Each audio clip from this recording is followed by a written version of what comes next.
தினம்தோறும் விளக்கேற்ற நல்ல எண்ணெய் இதயம் நல்லெண்ணெய்.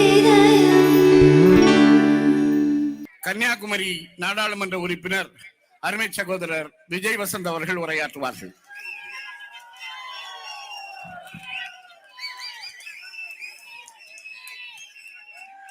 மேடையில் இருக்கும் எல்லாருக்கும் என்னுடைய முதல் வணக்கத்தை தெரிவித்துக் கொண்டு, காங்கிரஸ் பேரியக்கம் எழுச்சி மிகவும் உணர்ச்சிபூர்வமாகவும் இருப்பதற்கு துணையாக இருக்க அன்பு நெஞ்சங்கள் உங்க எல்லாருக்கும் என்னுடைய மனமார்ந்த வணக்கத்தை தெரிவித்துக் கொள்கிறேன்.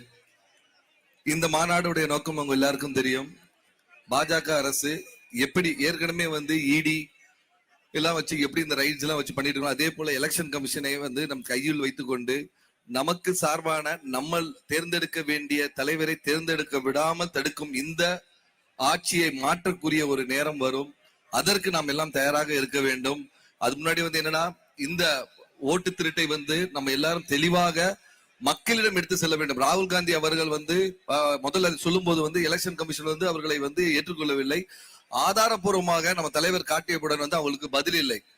சோ இந்த இதை நாம் ஒவ்வொருவரும் நம்மளுடைய பூத் கமிட்டியை ரொம்ப ஸ்ட்ராங்கா வைத்துக்கொண்டு யார் யார் எந்தெந்த இடத்துல எந்தெந்த வாக்காளர் இருக்கிறார் என்பதை நாம் தெளிவாக வைத்திருந்தால் இந்த திருட்டை நாம் எப்பொழுதும் ஒழிக்க முடியும்.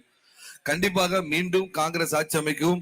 அதில் நம் ராகுல் காந்தி அவர்களை பிரதமர் ஆக்குவோம் என்று இந்த மேடையில் நாம் எல்லாரும் உறுதிபெற எடுத்துக்கொண்டு, பரந்தையன் தந்தை எப்போதும் சொல்லி கொண்டு இருப்பது போல் காங்கிரஸில் இருப்பதே பெருமை, அதை வளர்ப்பதே கடமை என்று சொல்லி வந்திருக்கும் எல்லாருக்கும் என் மனமார்ந்த நன்றிகளை சொல்கிறேன். நன்றி, வணக்கம்.